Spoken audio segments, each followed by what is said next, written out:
Este aqui é o jardim de Sebastião. O nome das plantas em latim estavam colocadas em placas em cada uma delas. Mas já está desbotando. Aquelas lá são sobreviventes das antigas e grandes florestas de Samambaia. Mas nesse nosso clima subtropical, plantas raras como a armadilha de Vênus. Já conhece a armadilha de Vênus, né, doutor? Conhece, é uma planta carnívora, não é? Isso, ela se alimenta de insetos. Ela precisa ficar na redoma de vida do início do outono até o final da primavera. Durante todo esse período, você vai gastar uma fortuna. Eu precisava encomendar aquelas pequenas drosófilas, sabe aquelas moças de planta? De um laboratório vindo lá da Flórida. Sabe, doutor, eu não posso. Eu não consigo, não dá, simplesmente não dá. Não é nem pelo custo, mas pelo... Esforço? pelo esforço. Então, adeus, armadilha de Vênus, adeus a tudo isso. Adeus. Não sei, doutor, mas sinto que posso me apoiar nos seus ombros, doutor, Kukrovitz. Significa açúcar em polonês. Então, para facilitar, pode me chamar de doutor Açúcar. Tá bem, doutor Açúcar, vamos em frente. O senhor já conhece o jardim central. É como uma floresta bem cuidada. Era exatamente assim que ele gostaria que fosse. Nada podia ser acidental.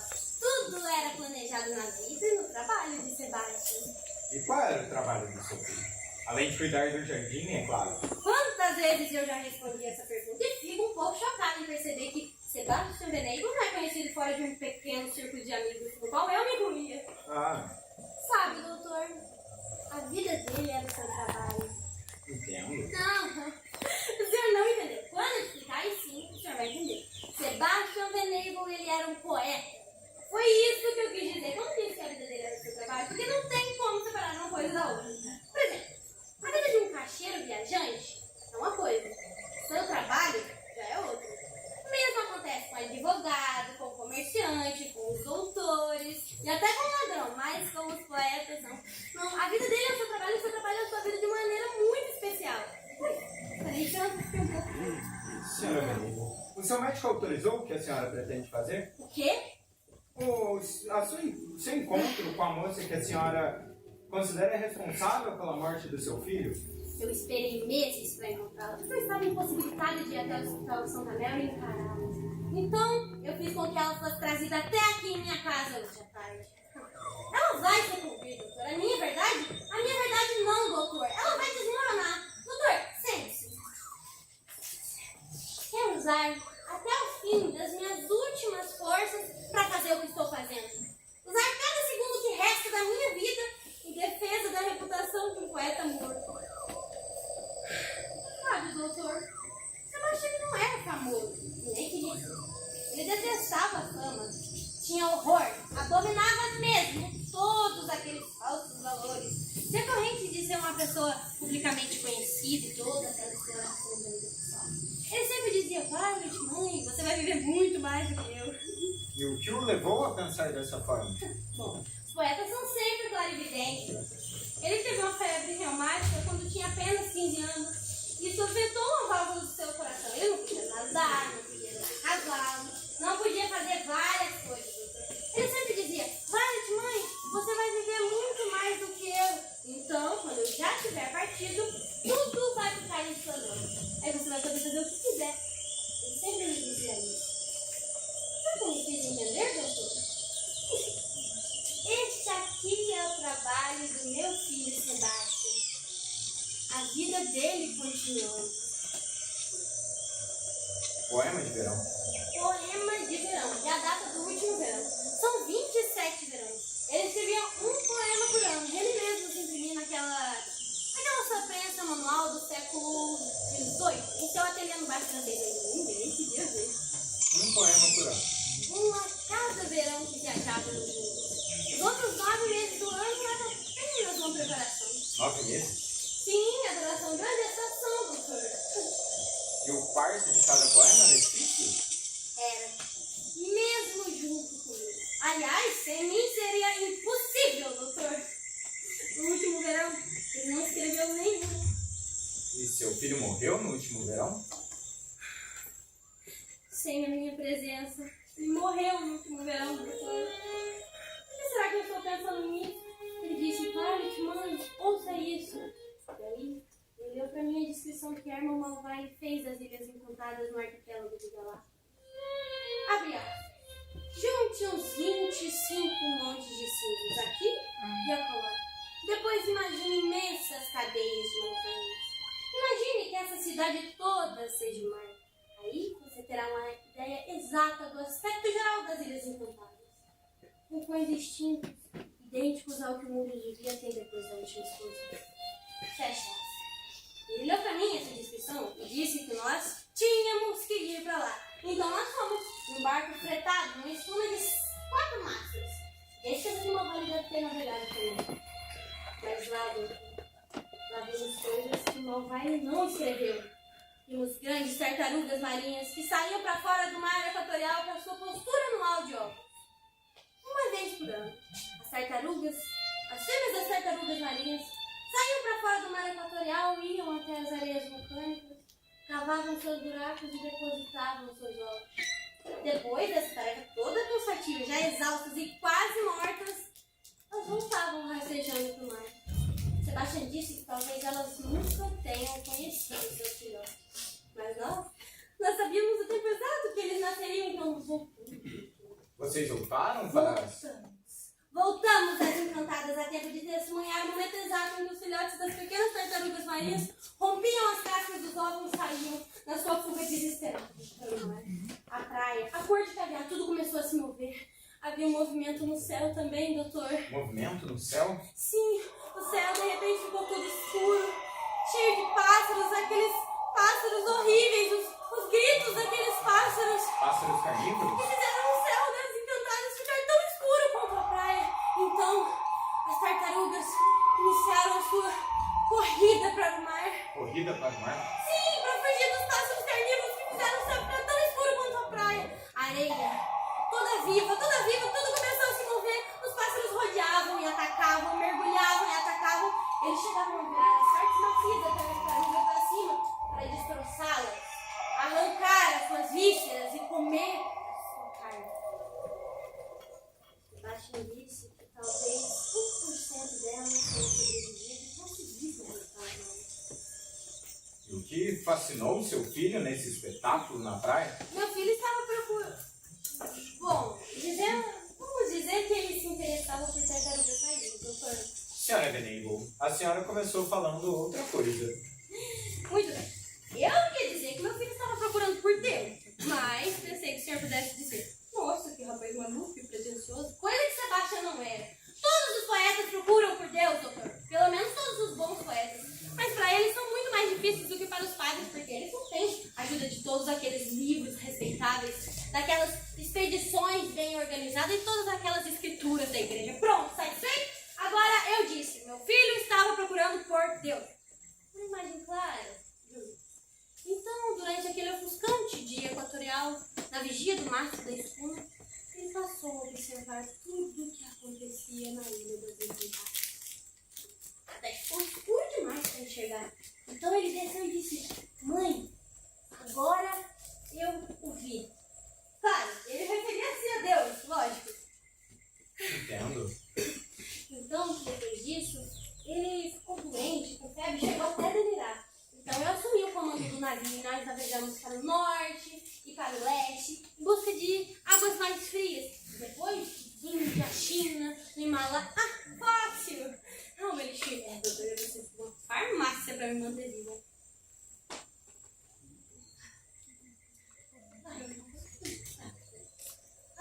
Onde estava mesmo, doutor? No Himalaia. Isso, no Himalaia, há muito tempo atrás. O senhor acredita que ele até quer fazer parte de uma ordem de monges budistas? Ele chegou até a raspar a cabeça, comer arroz no cumbuco de madeira e dormir num catre.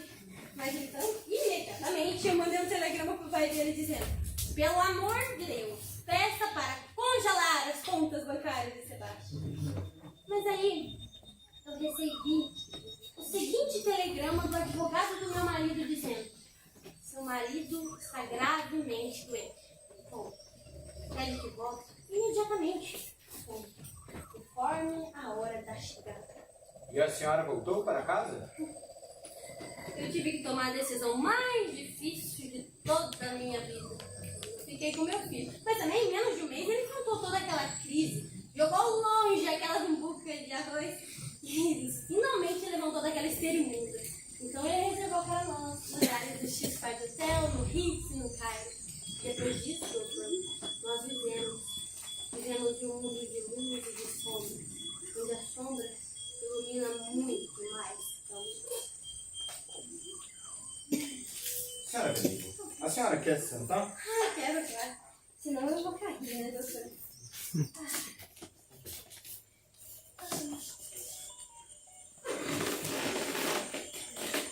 Tudo certo com suas pernas traseiras, doutor? Quê? Ah, perna traseiras. Então quer dizer que você não é um jumento? Porque eu já estive conversando com jumentos. Patas arrancadas de vários deles. Mas enfim, doutor, quero que saiba de uma coisa.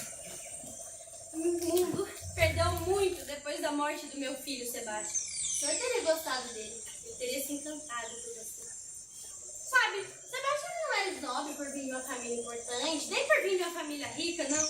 Ele não era esnobe. Bom, ele era esnobe sim, pelo seu charme. Vivia rodeado de gente bonita. Quer ele estivesse em Nova Orleans, Nova York, na Riviera Francesa, ele vivia rodeado por um pequeno secto de jovens muito belos e talentosos, doutor. Seu filho era jovem, senhora Benigno? Nós dois éramos jovens, doutor, e permanecemos jovens. Posso ver uma foto dele?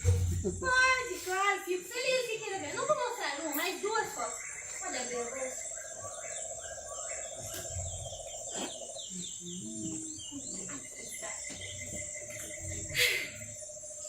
Aqui. Nessa aqui, ele está fantasiado de padre renascentista. Em um baile de fantasia lá em Cannes. E nessa outra ele está com a mesma fantasia. Mas em outro baile de fantasia lá em Veneza. 20 anos separam essas duas fotos, doutor. Mas me diga, qual é a mais antiga? Esta aqui. Bom, a foto pode até ter um aspecto mais envelhecido. Mas o personagem não, doutor. É preciso muita disciplina para se recusar a envelhecer. E realmente conseguir isso. Quer saber qual é a dica, doutor? Um coquetel antes do jantar, não 2, 3, 4, 6, mas apenas um. Um filé sem gordura e salada temperada com os limões dos restaurantes mais famosos por seus pratos requintados, doutor. A mãe e o irmão descem, então olha só. Oi, tia Fi. Oi, querida, chegamos. Vai chegar. Esperem lá em cima. Posso levar isso pra cima, eu não quero que eles fiquem aqui ouvindo a minha conversa com você. Doutor, posso não passar dessa janela? Eu não quero que eles fiquem aqui ouvindo a nossa conversa. Vamos. Senhora Benigno, seu filho tinha, ou melhor, como era a vida privada, quer dizer, particular do seu filho? Eu queria mesmo que o senhor fizesse essa pergunta, doutor. Por quê? Bom, eu soube da história de uma moça de uma forma muito indireta e muito diluída. Mas eu soube o suficiente para saber que foi um ataque odioso ao caráter e à reputação do meu filho Sebastião, que está morto e não está aqui para se defender. Então, eu preciso fazer isso. Doutor, sente aqui. Sente. Antes de ouvir o que quer que seja aquela moça me diga, quero que saiba de uma coisa. Meu filho Sebastião, ele era casto. Eu não era um casto. Bom, ele era até caçado, porque com o charme e a beleza que tinha, vivia rodeado de pessoas. Mas ele era casto. C-A-S-T-O. Casto. Será que o senhor me entende? Entendo, senhora Benigno. E o senhor acredita em mim também, não é? Acredito, mas é... Mas o que, doutor? A castidade aos... Quantos anos seu filho tinha no último verão? 40, talvez. Nós não contávamos aniversários, isso não importava. Então ele era celibatário. Rigorosamente. É como se ele tivesse feito um voto de castidade mesmo, sabe, doutor? Isso pode até soar como vaidade, mas não. Eu era a única pessoa em toda a sua vida que satisfazia todas as expectativas que ele tinha no relacionamento. Sabe, a atitude que as pessoas tinham em relação a ele eram tão... Não eram tão puras quanto... Meu filho Sebastião até gostaria que fosse, mas não eram, não. Nós dois éramos os Sebastião, senhora Benegro, não. Sempre diziam Vargas e Sebastião e Vargas. Estão hospedados no Lido, estão no Ritz. Sempre éramos o centro das atenções, doutor. O mundo todo podia desaparecer. Isso soa como vaidade, doutor? Não diga isso. Eu não disse nada. Não era folheto de Grandeur, era grandeza mesmo, doutor. Entendo. Uma atitude em relação à vida que não se vê desde os períodos da Renascença, onde os príncipes enchiam seus palácios de comerciantes bem-sucedidos. Mas o que é a vida da maioria das pessoas, se não uma trilha de escombros, doutor? Escombros e mais escombros, que as pessoas vão vivendo e deixando para trás até que a morte chega. Mas nós dois, doutor, nós vivíamos nossos dias, nós esculpíamos cada um deles, deixamos para trás, não uma galeria, não uma trilha de escombros, mas sim, uma galeria de belas artes. Mas no último verão, eu nunca vou perdoá-lo por isso, mesmo que ele tenha pago com a própria vida.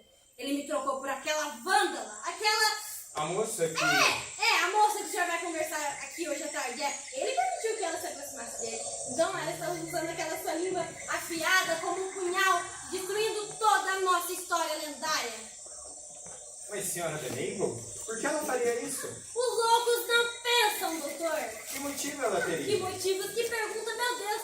Nós sempre alimentamos, sempre a vestimos. Essa é a razão de tudo isso, doutor. Os benfeitores nunca recebem aplausos, não. Eles sempre fazem o papel da vítima, uma vítima sacrificial. As pessoas querem o seu sangue derramado nos degraus dos altares de seus egos humilhados e ultrajados, doutor.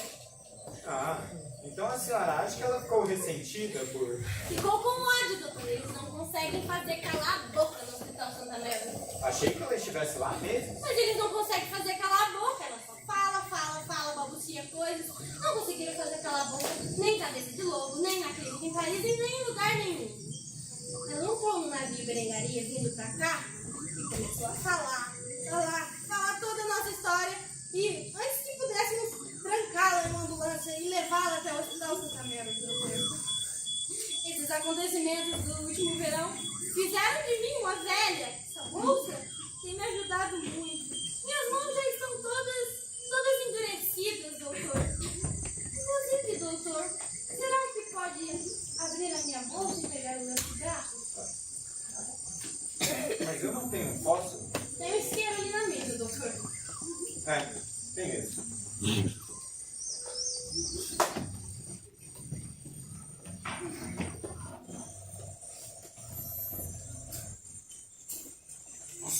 Parece uma tocha. É assim que brilho bem no mundo sujo, doutor. Senhora Benegro, O quê? na sua carta da semana passada, a senhora se referiu a um fundo, ou melhor, a uma fundação para... Na carta da semana passada eu disse que os meus advogados, banqueiros e contadores estavam organizando a Fundação Sebastião Benegro, que é patrocinar o trabalho de jovens como o senhor, que estão ampliando as fronteiras do conhecimento, da ciência e da arte, enfim. Mas não tem recursos financeiros. Vocês têm problemas financeiros, né, doutor? Temos sim. O meu trabalho é uma coisa tão nova e radical que as pessoas das fundações estatais têm um certo medo e acabam fazendo um orçamento pequeno para nós. É tão pequeno que, bem, eu preciso de uma ala separada para os meus pacientes. Preciso de assistentes treinados. Eu queria me casar e não tenho condições para isso. E existe também o problema de conseguir as pessoas certas. E não só os criminosos, os psicopatas que o Estado nos manda para ser submetidos à minha operação. Porque ela ela envolve riscos. Eu não quero lhe causar uma má impressão do trabalho que estou fazendo no Hospital Brasil. Mas eu preciso ser honesto com a senhora. É uma cirurgia bem arriscada. Penetrar no cérebro de alguém com objeto estranho mesmo um bisturi fino como uma agulha. Nas mãos de um cirurgião experiente. Sempre há muito risco na operação. Sempre. Mas, doutor, o senhor disse que com a operação eles ficariam tranquilos, calmos, de repente até pacificados, doutor. Sabemos disso, mas Mas o quê? Bem, só daqui a 10 anos vamos poder dizer com certeza se os benefícios imediatos da operação são duradouros ou passageiros. E se isso é o que mais me preocupa, se será possível reconstruir integralmente os pacientes, ou se depois disso eles vão se tornar limitados, mesmo que livre das suas perturbações agudas. O meu maior medo é que eles se tornem irremediavelmente limitados, senhora Veneiro. Ora, doutor, mas é uma bênção ter pai. Imagine só, depois de todo o tempo, olhar para o céu e não ver mais aquele céu escuro, cheio de pássaros carnívoros. Como aquele das ilhas encantadas, doutor? Senhora Veneiro, eu não posso lhe garantir que a moça vai ficar quieta depois da cirurgia. Pode ser que sim, pode ser que não, mas depois da operação, quem acreditaria nela, doutor? Senhora Veneiro, suponhamos que depois de encontrar, observar a moça e escutar o que ela tem para falar, na minha opinião, eu acho que nas condições dela, ainda que graves, não justifique o risco da... Bem, vamos supor que eu acho que um tratamento não cirúrgico, como choques de insulina, ou choques elétricos, ou... Tudo isso já foi feito no Hospital Santa Mary, doutor. No caso dela, não tem outra saída. Mas, senhora Veneiro, e se eu discordar da senhora? Calma. O senhor não terminou de formular essa pergunta, não é, doutor? Essa é só uma parte dela. Se eu não discordar da senhora, a senhora ainda estaria interessada no trabalho que estou fazendo no Hospital Brasil? Ou melhor, a Fundação Sebastian Veneiro estaria interessada no meu trabalho? Sempre nos interessam as coisas que nos dizem respeito pessoalmente, não é, doutor? Senhora Veneiro, a senhora é tão inocente, será que não lhe ocorre? Claro que nunca lhe ocorreu. E a senhora falando assim vai parecer que o seu oferecimento de suporte financeiro soe como suborno? Meu Deus, doutor. Chame como quiser. Eu não me importo. De uma coisa o senhor precisa saber. Aquela moça é uma destruidora. E o meu filho é um criador. Agora, se a minha honestidade chocou, trate de pegar aquela sua malinha preta sem nenhum subsídio dentro e saia desse jardim. Ninguém ouviu a nossa conversa, doutor. Só nós dois. Senhora Veneiro? Senhora Veneiro? A senhorita Holly chegou. Meu Deus, não! Eu disse que era pra levá-los pra cima, pra que eles não ouvissem a nossa conversa. Você não presta atenção no Eu prestei, só que... Meu Deus, não, eu não posso conversar com eles agora. Eu preciso tomar meu daiquiri pra me fortalecer. Senhora Fácil! Não! Doutor, pode levar minha cadeira pra dentro? Meu Deus, eu não tô preparada, eu não posso trabalhar aquela moça. Fácil, preste atenção no que eu digo. Meu Deus! Doutor, o senhor indica isso. Doutor, vai embora, pode ir por lá, porque tanto faz. Eu não me importo. Eu preciso tomar o meu daiquiri gelado antes de conversar com aquela Então moça. vamos, senhora Veneiro. Vamos, por favor.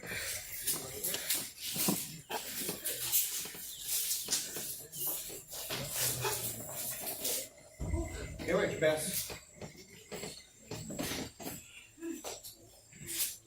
Gente, aí, fique quieto. Até sua família descer.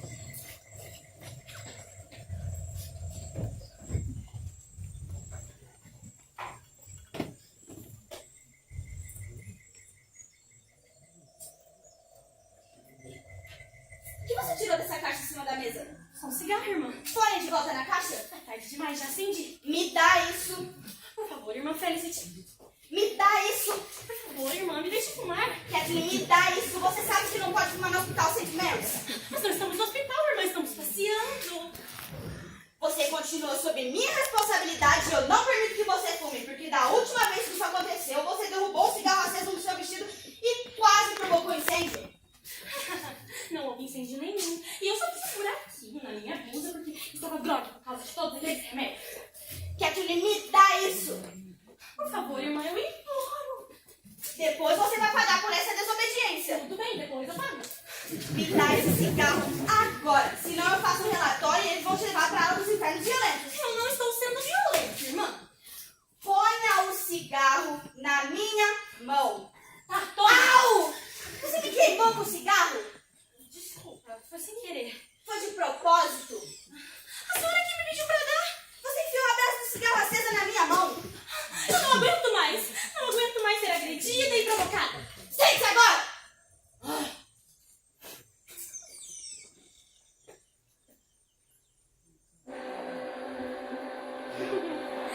O liquidificador. Chama a gente vai tomar seu daiquiri gelado das 5 da tarde. Dá pra acertar o relógio por este barulho.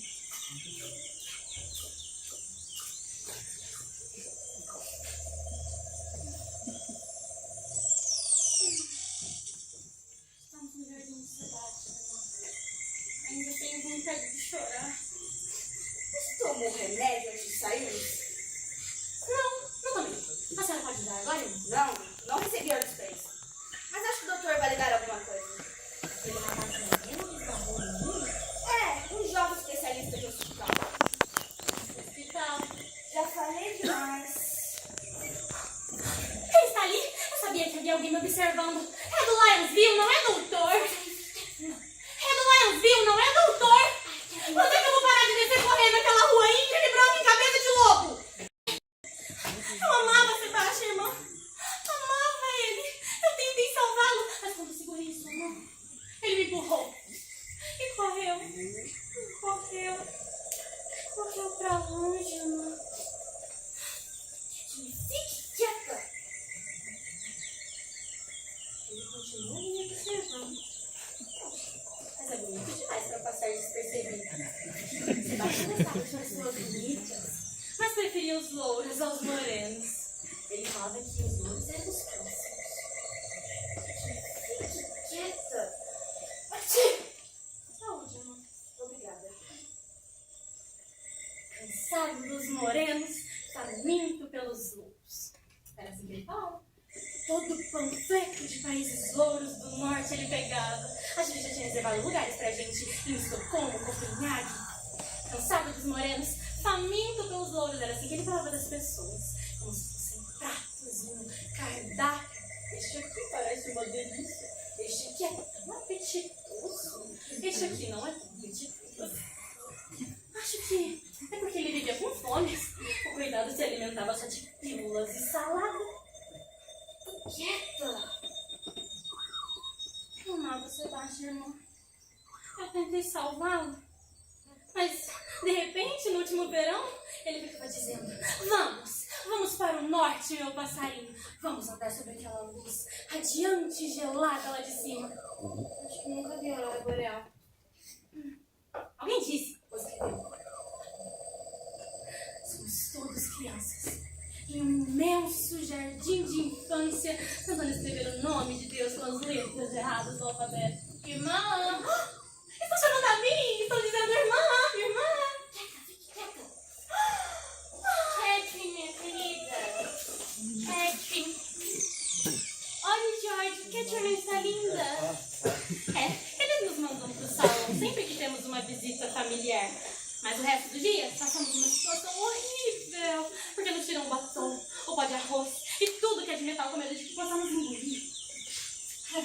Bem, eu acho que eles são maravilhosos. Não é mesmo, George? Não podemos falar com essa cena? Claro, eu acho que não tem importância. Irmã? Tudo bem. Irmã, essa aqui é minha mãe, senhora Holly, e aquele é meu irmão George. E essa aqui é a irmã Felicity. Somos tão felizes porque a gente está no hospital tão maravilhoso quanto o hospital St. Mary's. Mas, bem, é que nós queríamos ter uma conversa particular com a Catherine. Tenho a obrigação de vigiá-la o tempo todo. Bem, é que não vai demorar muito. A senhora pode sentar ali na sala, no jardim, que nós a chamamos assim que a conversa terminar. Gente, o que você pensa que tá fazendo? Você tá querendo acabar com a gente, irmã? Calha a boca, George. Você irritou nossa irmã. George, está tão elegante. Está sim. Ele herdou o guarda-roupa do seu primo Sebastião. Mas tudo o resto está no inventário, sabia? Tudo mais está no inventário e Violet pode prolongar esse processo por quanto tempo ela quiser. Onde está a tia Violet? George, volte aqui. Violet já vai descer, querida. É, tem um benefator agora. É, tem sim. Ela mandou instalar no lugar da escada de trás e é a coisa mais linda do mundo. Todo forrado de laca chinesa. Laca chinesa dourada e preta. E cheia de figura de pássaros. Mas só cabem 2 pessoas e eu e George tivemos que descer a pé. Ela deve estar tomando aquele daiquiri gelado que ela toma pontualmente às 5 horas da tarde num dia quente de verão. Onde quer que esteja no mundo. A menina, essa morte de Sebastião quase acabou com ela. Mas ela está superando, acho que é uma questão de tempo, sabe? E a Cat, eu tenho certeza que você entende porque não fomos visitá-lo no Hospital St. Mary's. Eles disseram que você você estava muito perturbada e que uma visita familiar só poderia piorar as coisas. Mas quero que você saiba que ninguém, absolutamente ninguém, sabe o que você está passando, não é mesmo, George? Eles nem sabem que você voltou da Europa. Quando me perguntam de você, eu apenas digo que você está no exterior estudando algo do tipo. Mas agora preste atenção no que eu vou te dizer. Muito cuidado com o que você diz para sua tia Violet sobre o que aconteceu com Sebastian Cabeça de Lobo. O que a senhora quer que eu diga? É só não ficar repetindo aquela história fantástica que você vem contando. Para o bem de George, meu bem. Para o bem de sua mãe e de seu irmão. Pare de ficar repetindo aquela história horrenda. Não para Violet. Promete? Então eu terei de contar para a tia Violet o que aconteceu com Sebastian Cabeça de Lobo. É para isso que você está aqui, meu bem. Violet insistiu em ouvir isso diretamente de você. Você é a única testemunha, Kate. Que não houveram outras. A história se espalhou. Ah, Cat, o que você teve foi uma espécie de pesadelo. Mas escute bem, querida. Sebastian, ele beneficiou você e George no testamento. 50 mil para cada um de nós, limpos, descontados de impostos, tá entendendo? Claro, estou entendendo os dois.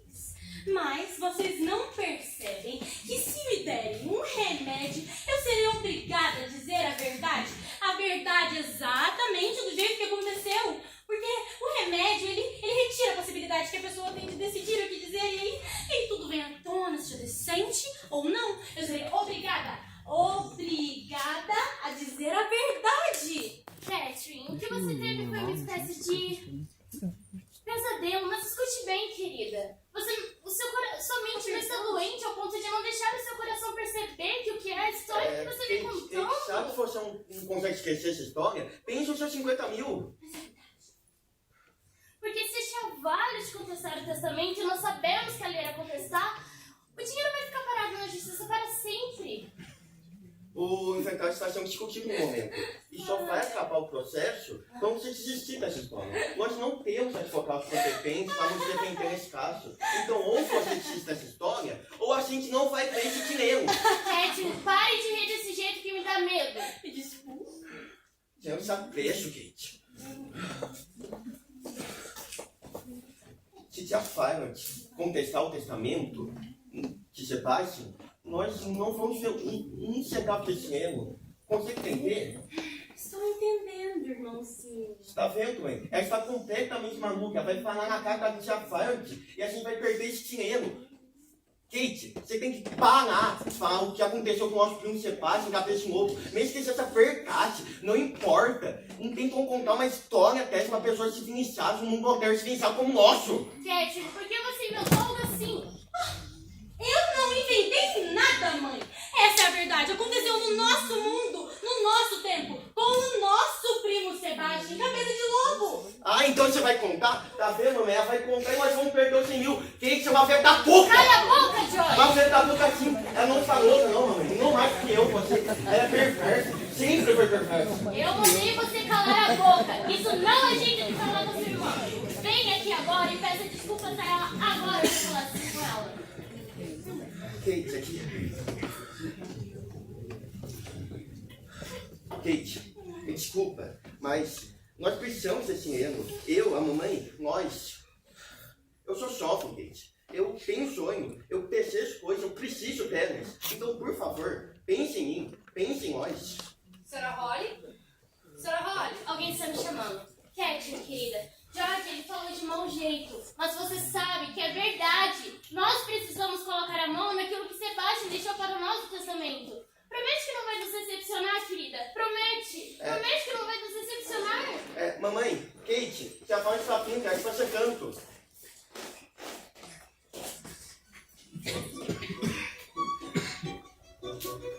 Kate, olha! A tia chegou! Ela está me vendo e vice-versa. Já é o que passa. Sabe, você coloca a minha cadeira na edição aqui? Ajeite um pouco o encosto, tá muito ruim. Mais pra cima, isso. Meu Deus, não, foi demais. Posso, preste atenção. Desculpa.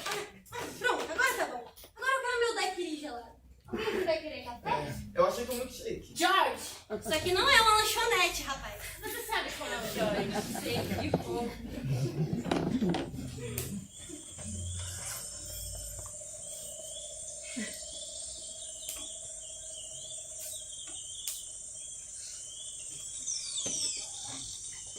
Aqui está fácil sobre cabeça de lobo. Tem toda a correspondência da senhora com a polícia e o cônsul americano. Eu pedi a transcrição em inglês, tá? Não passa separada, foto. Não, está aqui, ó. Mas onde está o doutor? Tá falando no telefone da biblioteca. O que ele resolveu telefonar uma hora dessa? Você não foi telefonar? Ele foi atender um telefonema do... Poxa, por que você tá falando comigo desse jeito? Tá parecendo um ladrão? Ele está comendo, tia Violet. Posso me mexer? Posso me levantar, andar por aí essa conversa chata? Cat, querida. George contou que ele recebeu convites dos melhores fraternidades da faculdade de Blaine, mas ele escolheu a de Fidelity porque é de Paul Jr. Estou impressionada com a delicadeza e bom gosto de George. Vir aqui na minha casa hoje à tarde vestido dos pés à cabeça, com as roupas que foram do meu filho Sebastião. Tia Violet, só que me deu essas roupas. É que eu não imaginei que você fosse ficar desfilando com elas na minha frente. George, conte pra ela como você ficou agradecido. Eu encontrei um alfaiate superior na Outfit. Ele arrumou roupa pra mim, nem parece bom feito ou prometidas pra mim. E custou tão barato que ainda bem, porque parece que o maravilhoso legado que Sebastião deixou para nós vai demorar um pouco para ser desenrolado, não é mesmo? Tia Vi, todo o testamento, sabe que não tem como. George quer dizer desenrolar as coisas, acelerar um pouco o processo. Entendi o que ele quis dizer, agilizar. Claro que eu entendi. Fox, me chama o doutor. George, tem mais uma palavra sobre esse testamento. Mas eu sei que nunca mais vieram. O que foi, querida? Não sei. É que nada disso parece real. Tudo parece um sonho. Ele foi retornar uma ligação urgente do hospital Lionsville. Violet, o Lionsville não. Vamos esperar, querida. Esperar por quê? Eu já sei o que vai acontecer. Por quê? Estão preparados para gastar $1.000 por mês, fora as taxas extras, para manter essa garota no Santa Mary? Cat, agradeça ao seu tio por ela ter permitido que você ficasse num lugar tão maravilhoso quanto o Hospital St. Mary's. Não existe um lugar maravilhoso para loucos! Mas a comida é boa, não é? A comida é boa. Se me derem uma permissão por escrito para não ser obrigada a comer peixe frito. Eu tinha alguns privilégios na minha ala, até que perdi todos, porque me recusei a comer peixe frito. Ela perdeu os privilégios porque não podia ficar na aula sem supervisão. Aliás, nem com supervisão. Saía correndo até a seca e fazia sinais para os carros da estrada. Eu fiz, mas fiz isso porque passei semanas tentando me comunicar com alguém do lado de fora daquele lugar maravilhoso. E o que você queria dizer, querida? Eu entrei em pânico, mãe. Menina, eu não estou te entendendo. Por que você está com medo? O que vão fazer comigo depois de tudo o que já fizeram? Eu sei que ela pensa que sou responsável pela morte de Sebastião. Pensa que eu matei o filho dela.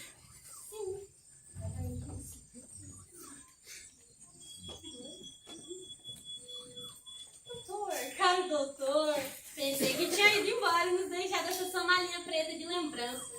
Não, a senhora não lembra do que a gente conversou? Eu só fui receber aquela chamada que eu precisava. Esse daqui é o doutor Krukovic.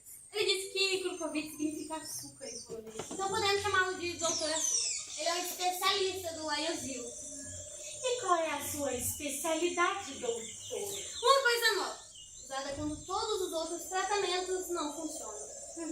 O senhor quer fazer um buraco na minha cabeça, não é? E quer uma faca no meu cérebro. Mas já tentaram de tudo comigo. E para isso, o senhor precisa da autorização da minha mãe. Eu estou pagando pra você ficar no hospital psiquiátrico particular, A garota. senhora não é minha responsável legal. Sua mãe depende de mim. Ah! Todos vocês financeiramente. Agora a situação está clara para mim.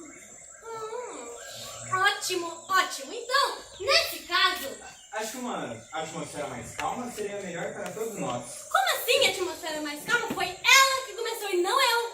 Senhora Venable, a senhorita Catherine está claramente alterada. Claro, depois que ela tirou o meu filho de mim. E ainda, depois, ela tentou... A senhora não está sendo justa, tia Violet. Não estou... Ela não está sendo justa. A senhora sabe muito bem porque Sebastião levou a mim e não a senhora para a cabeça de lobo no último verão. Claro que sei. A senhora havia tido Continue. O que foi que eu tive? Está com medo de dizer na frente do doutor, não é? Ela quis dizer que eu tive um derrame, doutor. Eu não tive um derrame. A senhora Eu teve não um derrame. tive um derrame. Ah. O que eu tive foi um leve aneurisma, doutor. E o senhor deve saber muito bem. Leve. Tive isso depois que os últimos acontecimentos fizeram de mim uma velha, então eu acabei adoecendo. Essas pessoas não são meus parentes de sangue, não. São parentes do meu falecido marido. Eu sempre detestei essa gente. Cada um de vocês. Ainda fiz muito mais do que a minha obrigação, colocando a cabeça deles acima da linha da árvore. E ainda, para agradar o meu filho, que tinha a fraqueza de ter um coração mole, gastei muito dinheiro fazendo um baile de debutante para essa garota. Foi uma humilhação pública, um fiasco, ninguém gosta dela. Mas ela conquistou uma certa notoriedade. Tinha uma mania de rir na cara de gente decente. Dessa maneira, deixava as pessoas curiosas. E ainda, uma língua afiada. As pessoas confundiam com inteligência. Não é isso. Mas aí, lá pela metade da temporada, você lembra o que aconteceu, Catherine? Ela começou a ser cortada das listas de festa, doutor. Isso mesmo, cortada. Sabe por quê? Porque fez uma cena escandalosa no meio do salão do bar de Mercury. Aí todos se afastaram de você. Mas ainda assim, o meu filho continuou com pena e viajou com ela no último verão. E não comigo, doutor. Essa é a verdade. E infelizmente eu não posso mudar a verdade. Eu não sou Deus e acho que nem ele poderia. Como a senhora quer que eu mude a história do que aconteceu com o seu filho em Cabeça de Lobo? Ela estava apaixonada pelo meu filho, doutor. Eu não aguento mais. Irmão, por favor, me leve de volta pro procedimento. Não é mais pra lá que você vai. Eu não me importo. Só não me peça parar. Você sabe que você estava apaixonada? Estava o quê, tia Violet? Pare de me chamar de tia. Eu não sou sua tia. Você é sobrinha do meu falecido marido e não minha. Kate, não aborreça sua... Doutor, nos ajude. Eu não aguento mais. Irmã, por favor, me tire daqui. Se a senhora continua com essa história de que sou responsável pela morte de seu filho, eu não aguento mais. Doutor, Eu quero ter uma conversa em particular com a senhora Kelly. Meu Deus, Miss Catherine. George, converse com ela, George. Tia Violet, chá são um brinde em que as pessoas vão pensar, vão descobrir que a senhora internou a sua própria sobrinha num manicômio público. Fácil! O que a senhora quer, tia? Fácil! Me tire daqui, eu não consigo me levantar, eu quero ficar longe dessa gente. Fácil, pensa em tu, Fácil. Fácil, me tire... George, tire a mão! Eu vou conversar com a senhora. Tia. Fácil, me tire daqui! Quero beber no lugar que o senhor é gordo. Oh, George.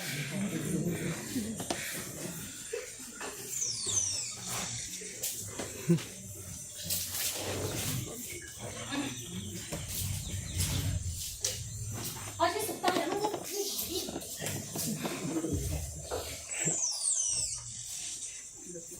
Senhora Kelly? A sua tia teve mesmo um derrame na primavera passada. Teve, mas nunca vai admitir. Você precisa entender o porquê? Eu entendo, eu sei o porquê. Mas eu nem queria estar aqui. Por quê? Você odeia sua tia? Eu não entendo ódio, doutor. Como pode uma pessoa odiar outra e ainda assim continuar a ter sanidade mental? Eu acho que eu ainda tenho. Mas como foi esse derrame na primavera passada da sua tia? Bom, foi um pequeno derrame abrupto, sabe? Tentou só o lado esquerdo do rosto dela, mas mesmo assim ficou desfigurada. E desde então Sebastião não pôde mais usá-la. Usá-la? Você disse usá-la? Isso, usá-la. Todos nós usamos uns aos outros, doutor. E quando podemos usar, chamamos de amor, mas quando não podemos, chamamos de ódio. E você odeia sua tia, senhorita Kelly? O senhor já me fez essa pergunta. E eu já lhe respondi que não entendo ódio, doutor. Pense. No navio em alto mar, bate um iceberg, começa a afundar. As pessoas começam a se afogar. Continue. Como pode aqueles que estão se afogando odiarem os outros que também estão se afogando, doutor? E me diz, o que você sentia pelo seu primo Sebastião? Bom, O amava. De que forma? Da única forma que ele me permite chamá-lo. De uma forma meio maternal. Eu tentei salvá-lo do licor. Salvá-lo? Salvá-lo do quê? De concretizar uma imagem. Sabe, uma imagem que ele tinha de si mesmo como alguém que deveria se sacrificar a uma espécie horrível de... Deus? Um deus cruel, doutor. E me diz, o que você sente em relação a tudo isso? Meus sentimentos eram como se intenções. Sua vida não lhe parece real? De repente, no último inverno, eu comecei a escrever um diário em terceira pessoa. Aconteceu alguma coisa no último inverno? Eu fui em um baile de carnaval e o rapaz que havia me levado ficou muito bêbado, mas eu queria ir embora. Então fui até a chapelaria pra buscar o meu casaco e eles não estavam achando o ticket no bolso do meu acompanhante. Então eu disse, dane-se, deixa pra lá. E fui pro lado de fora pra chamar um táxi. Então eu senti umas mãos em meus ombros, olhei pra trás, era um rapaz, juro, nunca havia visto aquele rosto antes. Ele me disse, entre, eu te levo pra casa. Então entramos em seu carro. Mas aí, fizemos uma parada no Dwelling Oaks, no final da Spanish Street. Eu falei, paramos. Por que paramos? Ele não respondeu. Só pegou um cigarro, acendeu, começou a fumar. E aí eu entendi porque havíamos parado. Bom, eu não sei o que aconteceu depois. Se ele saiu primeiro, se eu saí. Eu só sei que começamos a andar no meio da grama molhada até os altos carvalhos, com toda aquela neblina, como se alguém estivesse lá implorando pela nossa ajuda.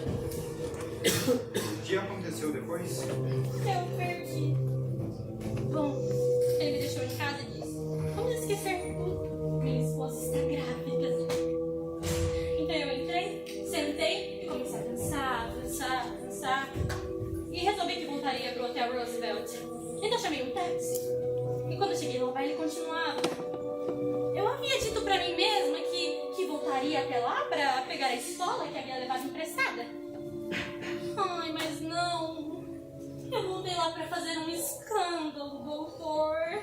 Eu jurei que havia voltado pra pegar a estola da tia Violet que eu tinha levado emprestada. Mas não. Ao invés disso, eu o localizei e saí correndo atrás dele. Então bati em sua cara, bati em seu peito, com os punhos fechados. Até que o Sebastião apareceu e me tirou de lá. Foi neste dia que comecei a escrever no meu diário em terceira pessoa, coisas do tipo, ela está bem? Será que ela ainda está viva? Só Deus sabe.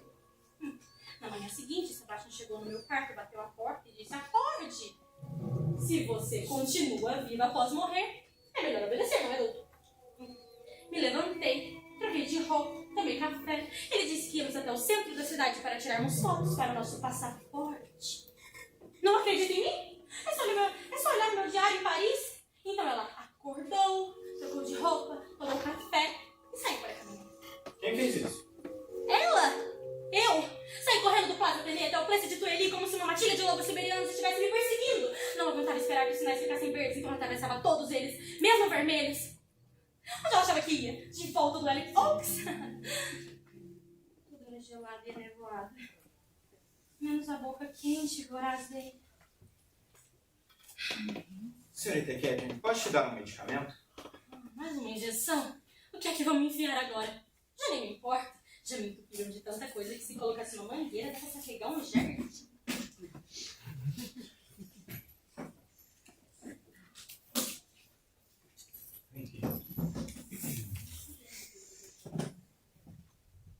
Não de nada. Ótimo. Agora sim. Quer que eu comece a contar até 100? De trás pra frente? Gosta de fazer isso? Gosto, adoro. 100, 99, 98, 97, 96, 95, 94.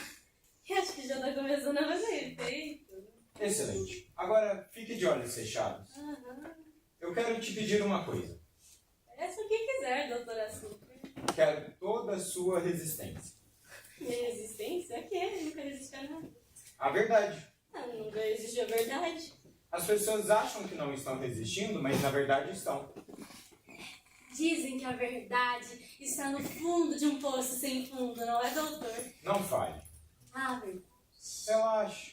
Quer que eu continue contando? Não Está precisa nos me 90 e contar. quantos? 90 e quantos? Abra os olhos. Uh.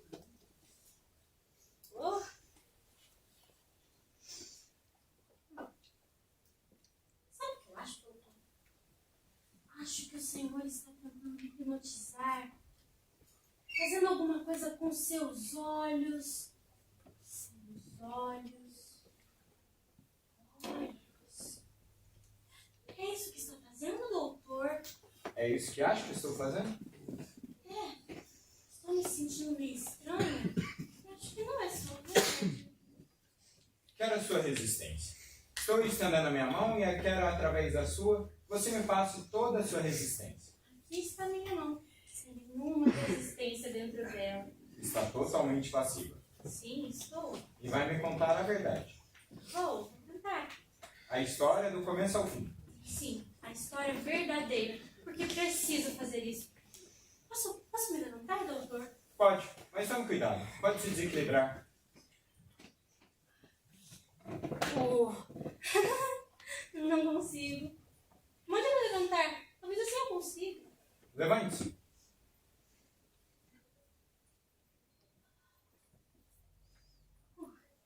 Engraçado. Agora eu consigo.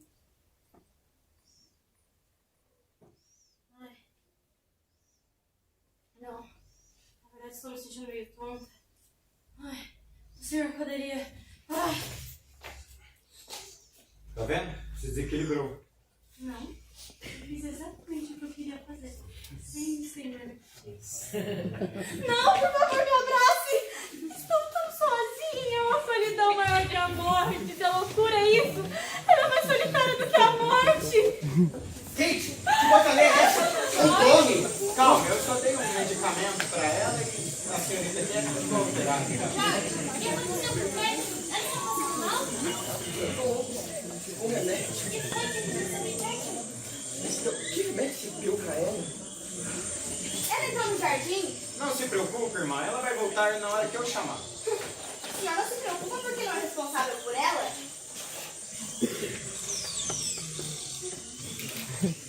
Pois então chame-a, doutor. Agora. Senhorita Cat, volte. Vai lá buscar ela.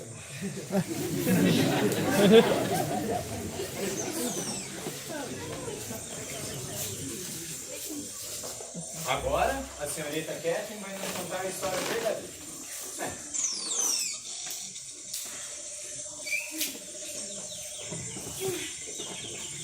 Como é que devo começar?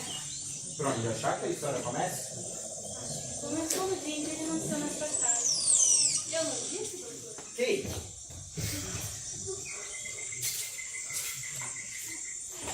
Vamos começar depois disso. No último verão.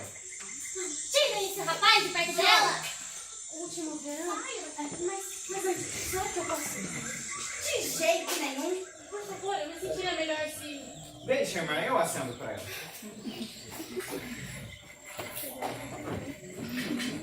No último verão. Como ele começou? Bom, começou com a delicadeza dele e os 6 dias perto do mar que quase me fizeram esquecer a noite do baile. Sebastião era tão atencioso, doce comigo que algumas pessoas achavam que éramos um casal no batimel. Até que perceberam que dormíamos em quartos separados.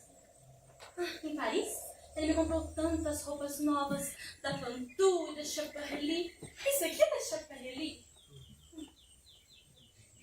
Eu tive que me desfazer das minhas roupas antigas para que as novas coubessem na mala. Parecia um pavão. E Sebastião também, é claro. Mas aí eu cometi o erro de reagir demais à delicadeza dele. A segurar em sua mão antes que ele segurasse a minha. A deitar em seus ombros, segurar em seus braços. Comecei a gostar dele mais do que ele gostaria, doutor. E então, Sebastião começou a ficar inquieto. E a caderno Blue Jay. Caderno? Ela seu poema de verão. Ele levava onde quer que fosse no bolso do casaco e até no paletó de smoke. Eu tenho um caderno Blue Jay que ele usou no último verão. Fácil! Traz o caderno Blue Jay. Eu não entendi a ligação com as roupas novas e o caderno. Mas isso é importante, doutor. O caderno Blue Jay está aqui. Aqui está, doutor. De merda, gente. Essas interrupções. Mas isso é importante, doutor. Quero que vejam uma coisa. Vejam. Título: Poema de Verão. E a data do último verão, 1935. E depois, páginas em branco, páginas em branco, páginas em branco, doutor. Último verão. E o que isso tem a ver com a... Com a destruição de Sebastian? Vou lhe dizer. A vocação de um poeta se baseia numa coisa tão fina e tão delicada quanto a teia de um arranjo. E essa teia é a única coisa que os mantém acima da destruição. Muito poucos conseguem fazer isso sozinhos. Eu sabia como ajudá-lo. Ela não. Ela tem razão. Eu falhei. Eu vi que a teia estava se rasgando, mas eu não fiz nada para impedir. Eu não pude consertá-la e nem protegê-la.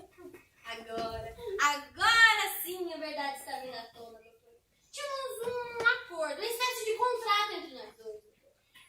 Quando ele ficava com medo, eu sabia como isso acontecia, porque suas mãos tremiam, seus olhos olhavam para dentro. Então eu segurava sua mão sobre a mesa, sem dizer nenhuma palavra. Segurava até que ele se acalmasse e parasse de tremer e seus olhos voltassem a olhar para fora. Então, no dia seguinte, o poema podia ser continuado até terminar. Eu não consegui. Claro que não, eu sabia como ajudá-lo, eu podia. Você não sabia e nem podia. Essas interrupções... Eu teria dito, você vai sair disso, meu filho. Eu sei que eu falhei, tá bom? Eu sei que vamos pra Cabeça de Lobo, lugar onde ele desistiu de escrever seu poema no último verão. Porque ele quebrou. Alguma coisa nesse rompido. Algo como um cordão de pérolas com que velhas mães prendem seus filhos. Um cordão umbilical muito tempo depois de... Ela quer dizer que eu protegia. Por favor. Destruição, doutor. Eu sei que fomos pra Cabeça de Lobo e Sebastião deixou de ser jovem. Começou a trocar as noites pelas praias. As noites pelas praias.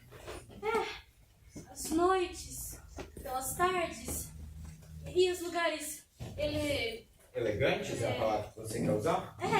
elegantes. Sebastião começou a preferir as tardes e as praias.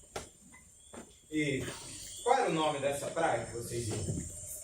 Em Cabeça de Lobo havia uma praia chamada La Playa San Sebastián. O santo com o nome de Sebastião. Era lá que nós íamos todas as tardes. E como era essa praia? Uma praia grande, na cidade, perto do porto. Uma praia grande e pública. Declarações desse tipo mostram muito bem quem ela é, doutor. Depois de tudo que eu lhe contei sobre o requinte do meu filho, vai acreditar numa coisa dessa? Senhora Veneiva, eu não quero que a senhora interrompa. Vai acreditar mesmo que o meu filho, Sebastião Veneiro, um rapaz que fazia questão de navegar quilômetros, se necessário fosse, só para encontrar uma água mais pura para nadar, frequentava todos os dias uma praia pública e suja perto do porto. Vai acreditar nisso, doutor? Senhora Venable, eu quero que a senhora dê a ela a liberdade de falar o que quiser. Caso contrário, essa conversa vai ser inútil. Ok, eu vou me calar, nem que isso me mate também. Mas eu não quero continuar. Continue a sua história. Como era essa praia e o que vocês faziam nela, a praia grande e gratuita? Não, o senhor não entendeu. Haviam duas praias, separadas por uma cerca. Uma gratuita e a outra, que era necessário pagar uma pequena taxa para entrar. Era nessa que nós íamos. E o que vocês faziam nessa praia? Bom, na verdade, Sebastião comprou um maiô pra mim. Um que eu não queria usar. Eu falava pra ele, Sebastião, não posso usar isso, vai ser um escândalo. Por quê? Era um maiô indecente? Era muito. Era um maiô branco, de um tecido muito fino, que a água deixava transparente. Eu não queria entrar no mar, claro, mas aí Sebastião agarrava meu braço, me obrigava a entrar no mar com ele, me segurava lá. Até que, quando enfim podíamos sair, parecia que eu estava nua. Por que ele fazia isso? Pra atrair atenção.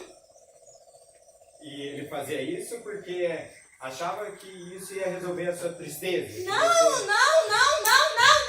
O senhor não entendeu! Ele me fazia de isca!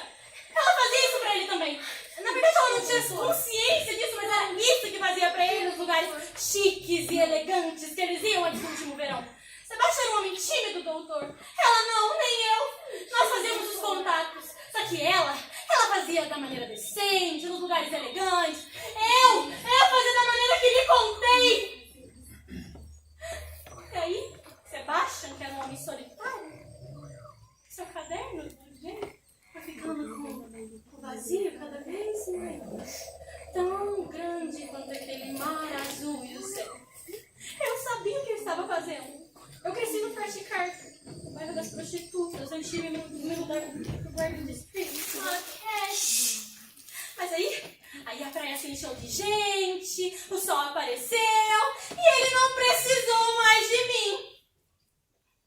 As pessoas começaram a nadar em torno da cerca ou escalar ela.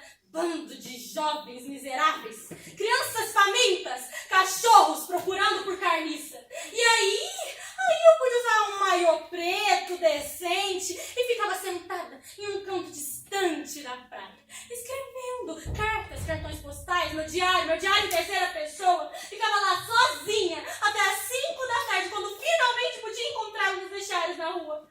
Quando saíamos, multidões o acompanhavam. Quem? Os jovens, aqueles jovens miseráveis, as crianças famintas. Sebastião dava esmolas para eles, como se tivessem engraxado seus sapatos ou chamado táxis para nós.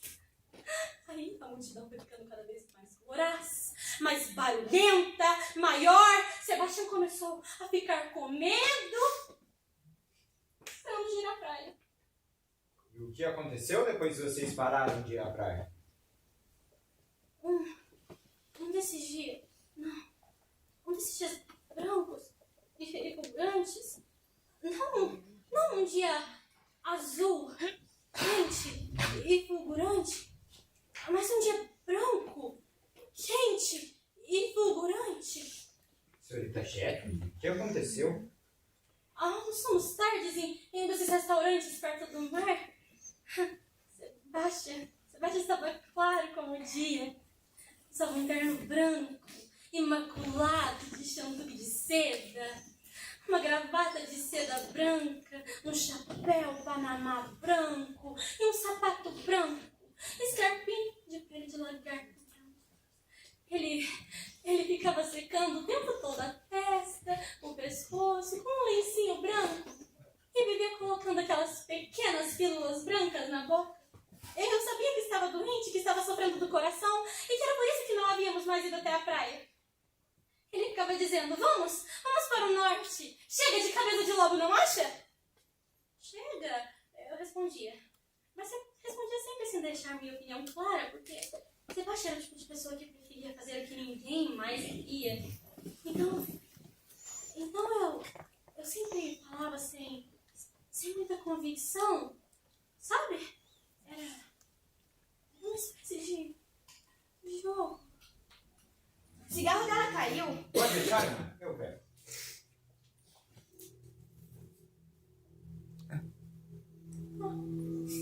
Onde eu estava? Naquele almoço, né? Bom, almoçamos perto do mar e aquelas crianças nuas, elas permaneceram lá o almoço todo. Elas estavam a uma distância de mais ou menos 1 metro de nós. E elas ficaram lá como crianças pedintes. Elas eram assustadoramente magras e escuras. E pareciam pássaros pretos, depenados, que se arremessavam contra a cerca. Como se aquele vento branco e quente estivesse empurrando elas. E todas elas gritavam, pã, pã, pã. O que é pã? Não quer dizer pã. Elas faziam sons indefiníveis com suas suas boquinhas escuras davam sorrisos ameaçadores. Elas enfiavam seus pulsos magros dentro da boca. Foi claro que nos arrependemos de ir até lá, mas aí já era tarde demais. Por que tarde demais? Como ele disse, Sebastião estava sofrendo do coração. Vivia com aquelas pílulas brancas, acho que depois de tantas, começou a sentir certa fraqueza. Seus olhos ficavam vidrados e ele ficava repetindo pra mim: não olhe para esses monstrinhos! Os mendigos são a doença social deste país. Olhar para eles estraga toda a visão que você tem daqui e você passa a odiar este lugar. E o que aconteceu? Eu vou continuar, mas pra isso eu preciso ver alguma coisa. Com esses remédios, tá tudo muito embaçado. Ai.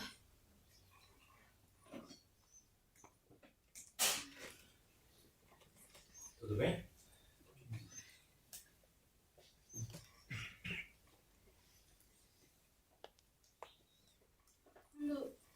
Quando eu estava com o Sebastião, eu fazia exatamente o que ele mandava. Então não olhei mais para as crianças.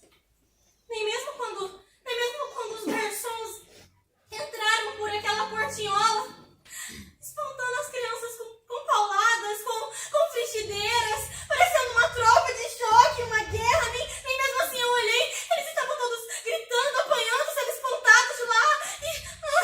E o que você vê? O que acontece? O bando de crianças, doutor! O bando de crianças! Eles começaram a cantar, a fazer uma serenata pra nós! Fazer o quê? Uma serenata! Música! Se é que se pode chamar aquilo de música, tira isso! Por quê? Aqueles instrumentos, doutor! Eram instrumentos de percussão! Sabe, doutor? Sei, percussão, tipo tambores. Isso, doutor! Instrumentos de percussão! Instrumentos de percussão eram como latas vazias, amarradas umas às outras, que eles batiam. Latas vazias, amarradas umas às outras. Isso, e outros pedaços de metal! Tira essa música da minha cabeça! Como eram esses outros instrumentos? Eram latas achatadas que eles batiam umas nas outras, sabe? Assim, símbolos, pratos, eram símbolos. Sei. Pratos que batem um no outro. Isso, doutor, símbolos. E o que mais aconteceu? Alguns deles seguravam um saco de papel muito grosseiro, que tinha uma corda amarrada nesse saco, que eles puxavam pra cima, pra baixo, pra frente, pra trás e faziam um barulho. Como era o barulho? Um barulho que parecia... Com que o som Parecia uma tuba! Parecia uma tuba. Isso! Uma tuba! Eles passaram todo aquele almoço lá! O tempo todo! Continue, senhorita. Vou continuar, agora nada mais pode me pedir. O seu primo Sebastião gostou do concerto? Não, ele ficou apavorado! Por que apavorado? Acho que reconheceu alguns dos músicos entre as crianças e os mais velhos. E o que ele fez em relação a isso? Foi falar com o gerente? Falar com o gerente de um restaurante de peixes! Deus, não! Claramente você não conheceu meu primo Sebastião! Como assim? Ele achava que nada deveria ser questionado, nada poderia ser mudado, nenhuma situação humana deveria ser questionada. Mesmo que a coisa fosse horrível, errada, nada. Na verdade, Sebastião achava que não existiam coisas erradas, que nada deveria ser mudado, questão alguma. Preferia seguir uma intuição dentro de si. E o que essa coisa dentro dele diz pra ele fazer? Depois da salada, um pouco antes do café, Sebastião empurrou a mesa e começou a gritar: façam com que parem, garçom! Façam com que parem! Eu não aguento mais essa música! Eu estou mal! Eu tenho problemas de coração! E isso tudo só está fazendo piorar! Acho que esse foi o erro fatal de Sebastião. Questionar uma situação humana. Aí Aí, os garçons entraram por aquela portinhola. 8, 10 deles, não me lembro. Com frigideiras, com paus, batendo, espantando com todos os metais que eles achavam na cozinha. Sebastião jogou notas de dinheiro em cima da mesa e saiu correndo. Eu saí correndo atrás dele. Aquele dia branco e quente, aquele dia branco, quente, ofuscante, branco, quente. Que parecia... Parecia o quê? Parecia que o sol era o osso de um animal gigante que se incendiava no céu e deixava o céu e tudo embaixo dele branco. Branco. É, branco. E você saiu correndo atrás do seu primo Sebastião. Correndo pra cima, pra baixo, descendo, subindo. Você ficou subindo e descendo os morros. Não! Na verdade, nós corremos pra lugar nenhum. Eu raramente dava alguma opinião. Mas dessa vez eu dei. E o que você sugeriu? Sebastião ficou paralisado em frente ao café. Então eu disse, vamos, Sebastião, descendo até o cais, nós podemos chamar um táxi para nós. Ou então, vamos voltar até o restaurante e pedir para que chamem um táxi para nós. Então ele me respondeu, ficou louca! Voltar àquele lugar nojento nunca! Aqueles monstrinhos disseram coisas horríveis a meu respeito para os garçons.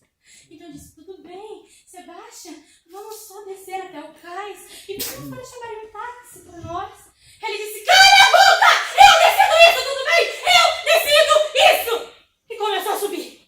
E disparado daquele morro.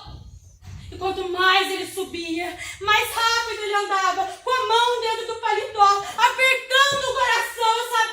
Eu sabia que estava doendo, que estava tendo palpitações. Mas ele subiu, insistiu em subir. E quanto mais ele subia, mais alto, mais barulhento, mais próximo aquilo ficava! Aquilo que... A música! Ah! De novo? Sempre a música daquele bando que nos perseguia. De alguma forma eles haviam conseguido atravessar aquela cerca de arame farpado. Estavam nos perseguindo para aquela rua branca e íngreme. Mas que parecia, o sol parecia um osso de animal. Eles nos perseguiam, mesmo naquele calor infernal, eles nos perseguiam, correndo. E aí, Sebastião começou a gritar. Eles começaram a correr. Tudo ao mesmo tempo. Ele gritou, eu gritei, mas ele gritou só uma vez. Até que aqueles pássaros depenados o pegassem na subida do morro. E o que você fez? Eu corri! Correu pra onde? Corri pra baixo, sempre pra baixo, pedindo, implorando por ajuda. Até que o quê? Até que a polícia, os garçons, as pessoas começaram a sair de suas casas. Começaram a correr com a gente, a subir o morro. Até que enfim chegamos ao lugar onde Sebastião estava encontrado. Onde ele se encontrava debaixo daqueles pássaros pretos, depenados. E aí ele estava nu, as crianças também estavam nuas.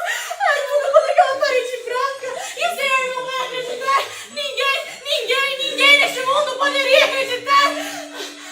Eu não sou o doutor, porque eles haviam arrancado partes de Sebastião, haviam comido e devorado partes dele, haviam arrancado com suas mãos, com facas, com pedaços daquelas latas que eles utilizavam como instrumentos.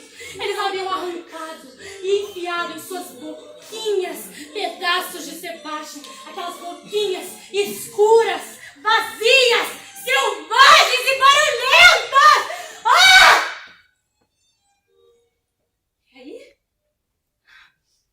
Aí não havia mais nada pra ouvir, nem mais nada pra ver.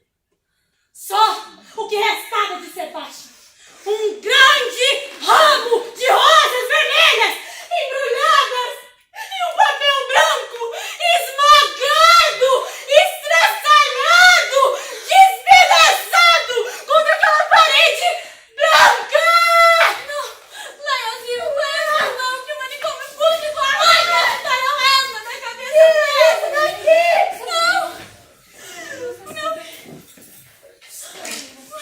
Mãe, eu vou largar a vontade, eu vou arrumar um emprego.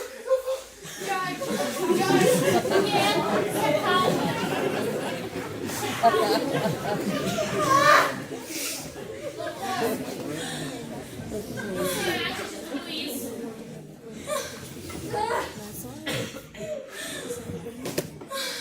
Eu acho que no mínimo devemos considerar a possibilidade que a história da moça seja verdadeira.